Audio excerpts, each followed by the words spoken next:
Hi everyone, कैसे हैं आप लोग? So guys, welcome to all of you in comeback series for CMSL. We have already completed 2 chapter SB, EB and buyback. And आज तो खैर buyback का test भी था. बहुत सारे बच्चों ने वो टेस्ट अपीयर किया. I was very very very happy for all of you. और आई एम श्योर कि आप लोगों को सारे पेपर चेक होके मिल रहे हैं एंड यू आर अंडरस्टैंडिंग कि किस तरीके से इस पर क्वेश्चन बन सकते हैं जो भी चैप्टर आप पढ़ते हो, राइट? आज का जो सेशन है इसके अंदर मैं आप लोगों को आज टेक ओवर कोड स्टार्ट कराने जा रहा हूं. और टेक ओवर कोड को भी हम अगली 2 से 3 क्लासेस के अंदर कोशिश करेंगे पूरा वाइंड अप करने की, क्योंकि हम छोटी छोटी क्लासेस लेते हैं एज यू ऑल नो. और मेरी कोशिश रहती है कि उन छोटी क्लासेस के अंदर बहुत इफेक्टिव तरीके से मैं आप लोगों को चीज़ें समझा सकूं, ताकि आपका बिना समय व्यर्थ करे आई वॉन्ट कि आप लोगों के अंदर कुछ वैल्यू एडिशन हम कर सके, राइट? चलिए तो स्टार्ट करते हैं टेक ओवर कोड. दोस्तों सबसे पहले तो टेक ओवर कोड ये जो हम पढ़ने जा रहे हैं, इसके ऊपर जो रेगुलेशन आपको पढ़नी है उसका नाम है सेबी सैस्ट रेगुलेशन 2011. सैस्ट का मतलब क्या होता है? Substantial acquisition of shares and takeover. तो SEBI substantial acquisition of shares and takeover regulation 2011, ये मैं आपको पढ़ाने जा रहा हूं. और दोस्तों याद रखना, ये रेगुलेशन मोस्ट इंपॉर्टेंट रेगुलेशन है, not from the point of view of exams, it is also very important, क्योंकि जब आप एक्चुअल में कंपनी सेक्रेटरी बन जाओगे, जब आप प्रैक्टिकली इन सब चीजों पे रियल काम करोगे, तब आपको याद आएगा कि यार वाकई में ये रेगुलेशन हमारे बहुत काम की है, क्योंकि हम इसको रियलिटी में यूज करेंगे. ठीक है, चलिए तो पहले तो हमें समझना पड़ेगा कि ये रेगुलेशन क्यों लेकर आई गई है. याद रखना, कोई भी रेगुलेशन लाने के पीछे कुछ इंटेंट्स होते हैं, ठीक है ना? और इंटेंट यहां पर क्या है उसको समझते हैं. सोच के देखो, अगर मैं ये कहूं कि I am invested in Reliance industry, मैंने रिलायंस इंडस्ट्री में इन्वेस्ट करा हुआ है. क्यों इन्वेस्ट करा हुआ है मैं आपको सीधा सीधा बताऊं, because I trust Mukesh Ambani sir. मुझे ना उस कंपनी में ना मुकेश अंबानी सर पे बहुत भरोसा है. मुझे लगता है कि यार ये बंदा जो है ना, ये गुजराती भैया जो है हमारे, ये बिजनेस करना जानते हैं और ये बिजनेस को कभी भी ना लॉस में नहीं आने देंगे. और अगर बिजनेस ग्रो करता रहेगा तो क्या मेरा पैसा भी ग्रो करेगा. One of the major factor why invested in Reliance was the promoter of the company, because I know it is being run by Ambani groups. Just imagine करो कि अगर मैं आपको ये कहूं कि सुबह आप उठे और आपको ये पता चला कि रिलायंस इंडस्ट्री को एक्वायर कर लिया गया है बाय सम अदर कंपनी. सोचो, ट्रंप ने ही ट्रंप कंट्रियां एक्वायर कर रहा है, सोचो उसने रिलायंस इंडस्ट्री एक्वायर कर ली. यार मैं भाग जाऊंगा, कंपनी छोड़ के भाग जाऊंगा मैं. मेरे को नहीं चाहिए ऐसी कंपनी में पैसा लगाना जहां पर उस कंपनी को रन कौन करेगा? ट्रंप साहब करेंगे. तो मैं तो उस कंपनी के अंदर नहीं रहना चाहता. तो मैं सेबी के पास चला गया, भाई ये क्या करा आपने? मैं इस कंपनी में इसलिए इन्वेस्टेड था क्योंकि अंबानी ग्रुप चला रहा था. आज मुझे आप कह रहे हो कि भैया ये कंपनी एक्वायर कर ली किसने? ट्रंप ने. तो भैया मुझे इस कंपनी में नहीं रहना, मेरे को माफ करो, ये शेयर वापस ले लो और मुझे मेरा पैसा दे दो. सेबी ने कहा ओके. जिन लोगों को ऐसा लग रहा है कि इस एक्विजिशन से आपको प्रॉब्लम हो रही है, तो हम आपको एग्जिट ऑफर देंगे. तो दोस्तों ये पूरा चैप्टर जो बनाया गया था फॉर इन्वेस्टर प्रोटेक्शन के लिए बनाया गया था.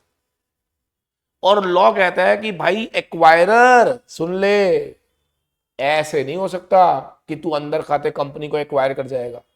हम तेरे को करने ही नहीं देंगे बेटा जब तक तो इन शेयर होल्डर्स को एग्जिट नहीं देंगे. और इसके लिए एक्वायरर को मैंडेट कर दिया गया कि भाई अगर तू एक्वायर करना चाहता है तो तुझे देनी पड़ेगी ओपन ऑफर. और उस ओपन ऑफर के लिए तुझे देनी पड़ेगी एक पब्लिक अनाउंसमेंट. यानी कि कोई भी एक्वायरर अगर किसी कंपनी को एक्वायर करना चाहता है either through shares, voting rights और बाय कंट्रोल, तो वो तभी कर सकता है जब वो एक पब्लिक अनाउंसमेंट देगा जिसमें वो एक ओपन ऑफर देगा जितने भी शेयर होल्डर्स हैं उनको कि भाई तुम अपने शेयर मुझे बेच सकते हो. अब यहां पर दिमाग में क्वेश्चन आता है कि सर कितने लोगों को ओपन ऑफर दिया जाएगा, किस प्राइस पे दिया जाएगा, कब दिया जाएगा, उसका प्रोसीजर क्या होगा, ये सब इस चैप्टर में पढ़ना है. तो मोटा मोटी तौर पे अगर आप देखोगे ना तो ये चैप्टर किस पे लग रहा है, एक्वायरर पे, क्योंकि पूरा का पूरा चैप्टर क्या कहता है कि भाई एक्वायरर सुन ले, तू ये काम तब तक नहीं करेगा जब तक तू पब्लिक अनाउंसमेंट ना दे फॉर ओपन ऑफर। समझ आ गया? Yes sir. तो अब यहां पर आपको बहुत इंपॉर्टेंट चीजों को समझना होगा। सबसे इंपॉर्टेंट चीज जब भी आप कोई रेगुलेशन पढ़ते हो ना, दैट इज एप्लीकेबिलिटी। क्या होती है? एप्लीकेबिलिटी। अब एप्लीकेबिलिटी मेरे को बहुत पसंद है, बताओ क्यों? क्योंकि मैं हमेशा बोलता हूं कि जब आप कंपनी सेक्रेटरी हो ना, तो आपको मालूम है आपको सबसे पहले ये पूछा जाएगा कि भाई सुन, ये रेगुलेशन मुझ पे लगती भी है या नहीं। और अगर आप यही नहीं बता पा रहे कि whether this will be applicable on to you और नॉट, आगे तो बेकार हो जाएगा। Yes sir. तो सबसे पहली जो चीज आपको समझ आनी चाहिए वो है एप्लीकेबिलिटी। रेगुलेशन 1 बताता है कि ये कब एप्लीकेबल होगा और कब नहीं होगा। एक बात याद रखना, अगर कोई पर्सन एक्वायर करता पाया गया, सुन लो, इफ एनी पर्सन एक्वायर करता पाया गया, क्या? शेयर्स, वोटिंग राइट्स या कंट्रोल इन टारगेट कंपनी, तो ये चैप्टर लग जाए। यदि कोई भी व्यक्ति, याद रखना यहां पे कोई भी व्यक्ति और कोई नहीं एक्वायरर होता है, यदि कोई भी व्यक्ति एक्वायर करता पाया गया, क्या? शेयर्स, वोटिंग राइट्स या कंट्रोल, किसमें? In target company, target company में, तो दोस्तों लॉ कहता है कि तुझ पर लग जाएगा ये चैप्टर। बट ये नॉन एप्लीकेबल होगा। कब? ये रेगुलेशन नहीं लगेगी। कब? अगर आप एक्वायर करते पाए गए, क्या? शेयर्स, वोटिंग राइट्स या कंट्रोल इन लिस्टेड कंपनी जो कि listed on innovator growth platform है विदाउट पब्लिक इशू। सर ये ना मैं बहुत बार बताता हूं ऐसा क्यों होता है। आपको याद है कोई भी कंपनी जब लिस्ट होती है तो उसके पास एक प्लेटफॉर्म होता है मेन बोर्ड, एक होता है एसएमई और एक होता है आईजीपी। आईजीपी पे अक्सर स्टार्टअप कंपनीज जो होती हैं वो लिस्ट होती है। अब ये जितनी भी स्टार्टअप लिस्ट होती है ना, ये दो तरीके से लिस्ट होती है, with public issue, without public issue. इसका क्या मतलब है सर? कई कंपनीज पब्लिक इशू लेकर आती हैं, यानी कि पब्लिक से पैसा मांगती हैं और फिर लिस्ट हो जाती है, और कई कंपनीज कहती है कि हमें पब्लिक से पैसा नहीं चाहिए, सिर्फ हमें लिस्टिंग अलाउ कर दो।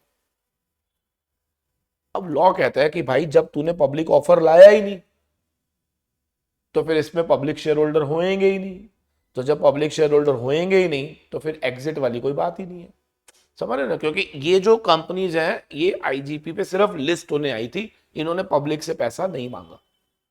तो लॉ ने क्लियर कर दिया कि ठीक है भैया, अगर कोई पर्सन एक्वायर करेगा ऐसी कंपनी को जो कि लिस्ट कहां पर है? आईजीपी पे लिस्ट, और वो सिर्फ लिस्ट होने आई थी विदाउट पब्लिक ऑफर, तो तुझ पर ये चैप्टर अप्लाई नहीं होगा। याद रखना, इस पे केस स्टडी बन सकती है, केस स्टडी बन सकती है। आपको हो सकता है मैं ऐसे बोल दूं कि एक कंपनी है जो कि लिस्टेड थी on IGP without public offer, acquirer ने उस कंपनी के शेयर्स को एक्वायर कर लिया, बताओ उस पर ये चैप्टर लगेगा या नहीं? Answer is no. Done, very good. अब एक बच्चा कहता है सर मेरे को बताओ ना, ये टारगेट कंपनी क्या कर रहे हो?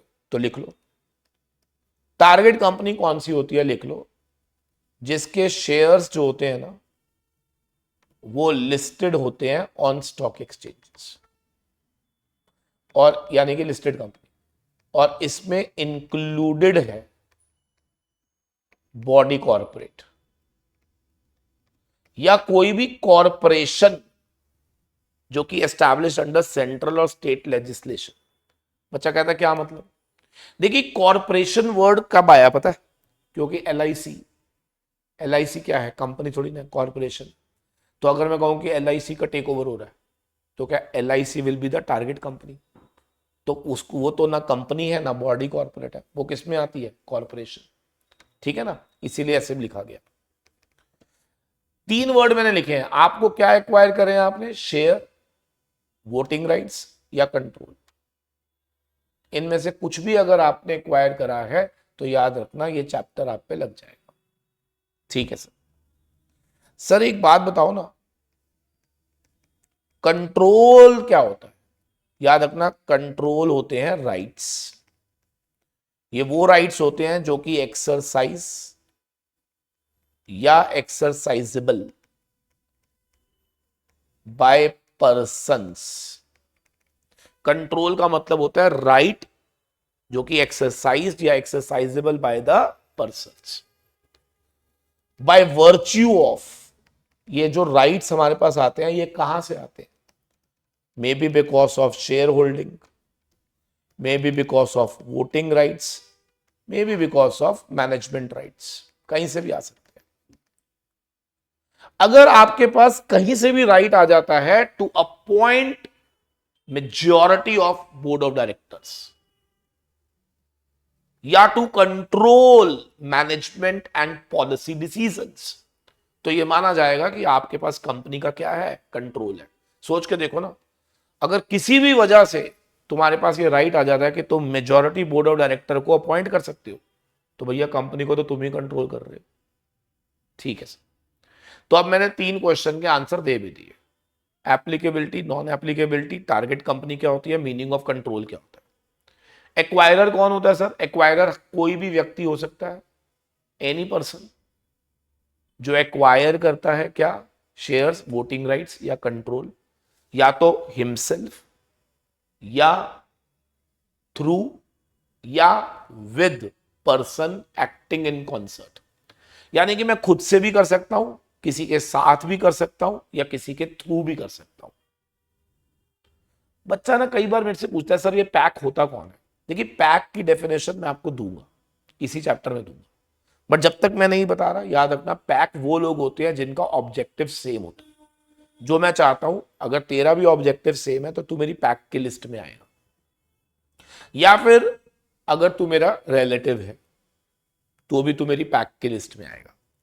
ठीक है, बाकी ऑफिशियल डेफिनेशन मैं आपको बताऊंगा। ठीक है सर।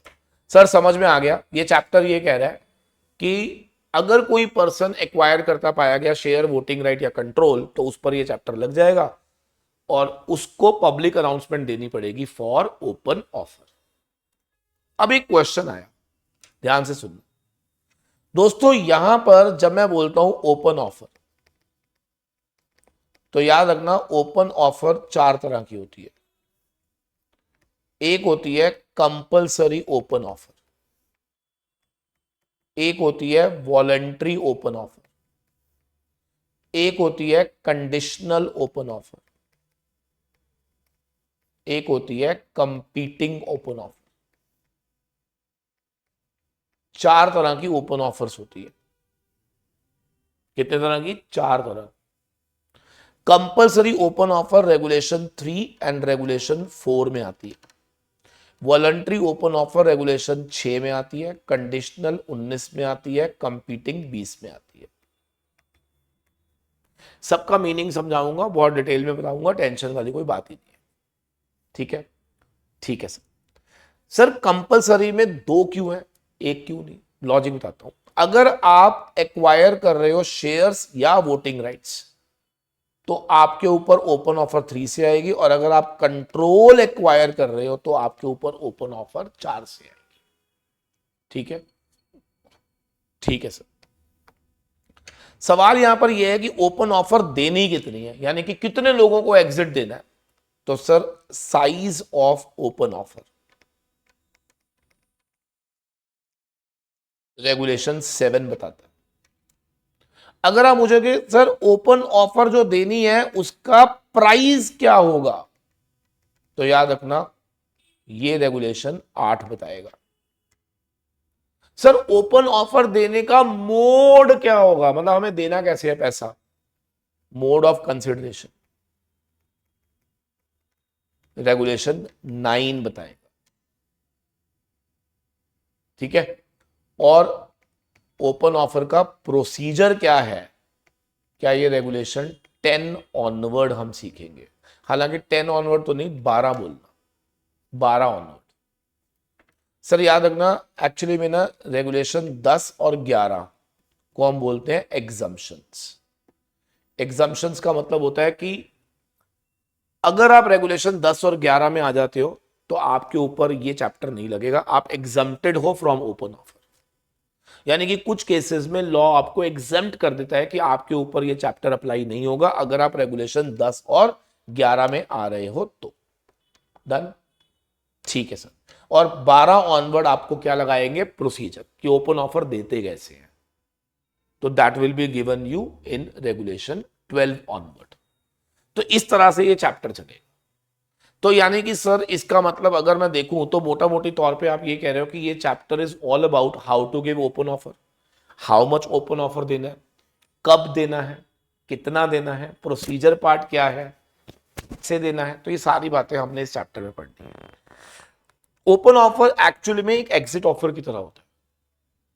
एग्जिट दे रहा हूं मैं किसको, शेयर होल्डर्स को, जिन्हें मेरे एक्विजिशन से प्रॉब्लम है, वो अपने शेयर मुझे दे दें और मुझसे पैसा ले ले, खत्म। चिल्ला क्यों रहे हो, समझ आया? So this is the chapter is all. अब सबसे पहले जो इसके अंदर मुद्दा है ना, वो है compulsory open offer.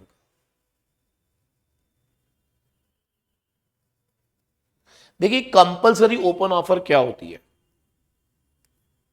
Compulsory open offer क्या होती है, मतलब अगर जो भी मैं यहां पे बोलूंगा अगर वो ट्रिगर कर गया तो आपको ओपन ऑफर देनी पड़ेगी, देनी पड़ेगी भाई, ऑप्शन नहीं है। कंपलसरी ओपन ऑफर रेगुलेशन 3 में भी है और 3(2) में भी है। कंपलसरी ओपन ऑफर 3(1) में भी है, कंपलसरी ओपन ऑफर 3(2) में भी है। सर 3(1) में क्या है, 3(2) में क्या है, समझते हैं, वेरी इजी। देखिए लॉ कहता है यदि कोई भी पर्सन के पास टारगेट कंपनी में फिलहाल या तो होल्डिंग है ही नहीं, या शेयर होल्डिंग है बट 25% से कम है, तो आप 3(1) में आओगे। और अगर आपके पास ऑलरेडी 25 या 25 से ज्यादा है तो आप 3(2) में आओगे। पहले तो समझ लेना 3(1) कब लगता है, उन लोगों के लिए जिनका टारगेट कंपनी में या तो होल्ड था ही नहीं, या था लेकिन 25 से कम था। और 3(2) कब लगता है, जब आपके पास ऑलरेडी 25 या 25 से ज्यादा शेयर होल्डिंग या वोटिंग राइट्स है। ठीक है सर, यहां पर लॉ कहता है कि अगर किसी पर्सन के पास 25 से कम है, यानी कि याद रखना कम का मतलब 0 भी होता है, तो यहां पे लॉ क्या कहता है, ध्यान से सुनना, no person shall acquire shares या वोटिंग राइट्स। कोई भी व्यक्ति एक्वायर नहीं कर सकता, ना तो शेयर्स ना voting right, under any agreement, किसी भी एग्रीमेंट के तहत आप कोई शेयर्स कोई वोटिंग राइट्स एक्वायर नहीं कर सकते। कब, इफ इमीडिएटली आफ्टर एक्विजिशन, अगर एक्विजिशन के इमीडिएटली बाद its holding along with PAC greater than equal to क्या हो जाए 25%। मतलब समझो मैं 23 पे था और मैंने किसी के साथ एक एग्रीमेंट साइन करने जा रहा था फॉर 3%, 23 जमा 3 26। लॉ कहता रुक जा, you can not do this, you can not do this, you are under 3(1). आप ऐसा कोई एग्रीमेंट कर ही नहीं सकते जिसमें आपकी holding existing plus proposed to be acquired 25 या उससे ऊपर आ जाए। unless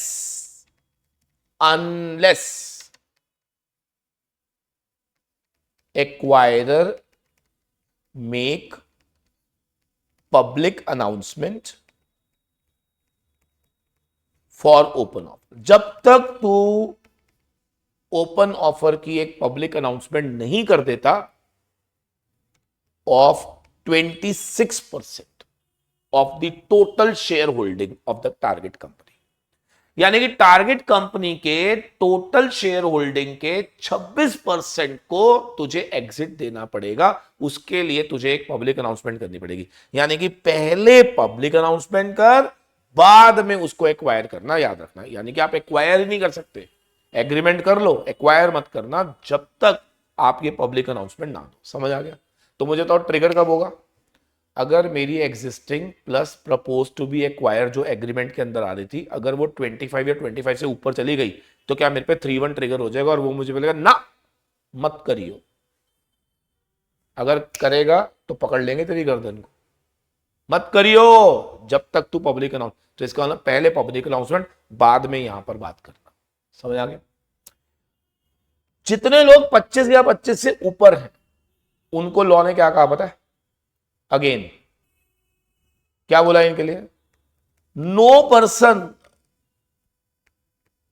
हु होल्ड्स 25% और मोर शेयर होल्डिंग और voting rights in target company should acquire more than 5%। आप 5% से ज्यादा एक्वायर नहीं कर सकते इन 1 year, unless line same acquirer make a public, यानी कि इसको बोलते हैं क्रीपिंग एक्विजिशन। तो जितने भी बड़े लोग हैं उनके लिए लॉ ने क्या बोला कि हम तुझे क्रीपिंग एक्विजिशन अलाउ करेंगे, वो भी कितनी? 5% हर साल। लेकिन अगर तूने 5% से ऊपर करा एक साल में तो रुक जा, पहले public announcement they for open offer, फिर हम तुझे अलाउ करेंगे ये काम करने के लिए। समझ में आया? यस सर, समझ में आ गया। तो बेटा जी 2 कंपलसरी मैंने आपको बता दी, ठीक है? इसको अच्छे से पढ़िएगा। नोट्स मैं आप सबके ग्रुप्स में शेयर कर दूंगा। अभी टेक ओवर कोड के आप स्टार्ट कर सकते हो पढ़ना, ठीक है? स्कैनर भी शेयर करूंगा, अभी स्कैनर नहीं शेयर करूंगा, पहले ये कर लो, फिर धीरे धीरे जब ये चैप्टर खत्म हो जाएगा स्कैनर शेयर करूंगा, फिर इसका भी टेस्ट लूंगा, गेम खत्म इसकी भी। ठीक है जी? चलो, थैंक यू वेरी मच। और मुझे बता देना कि आपको समझ में आया या नहीं आया। एक क्वेश्चन पूछ लेता हूं मैं आपसे, ठीक है? ध्यान से देखना। अगर मैं ये कहूं कि मिस्टर एक्स जो है वो 23% पे हैं और अगर वो एग्री करने जा रहे थे वाई के साथ टू एक्वायर 1% मोर, बताओ क्या इनको 3-1 एप्लीकेबल और नॉट? बस ये बताना है आप। और केस 2, अगर मिस्टर एक्स ऑलरेडी 28% होल्ड कर रहे हैं और अगर वो एक्वायर करते हैं 6% इन 1 ईयर, क्या उन्हें पब्लिक अनाउंसमेंट देना है या नहीं देना? ठीक है, दोनों का आंसर लिख देना, देना है या नहीं देना। That's it.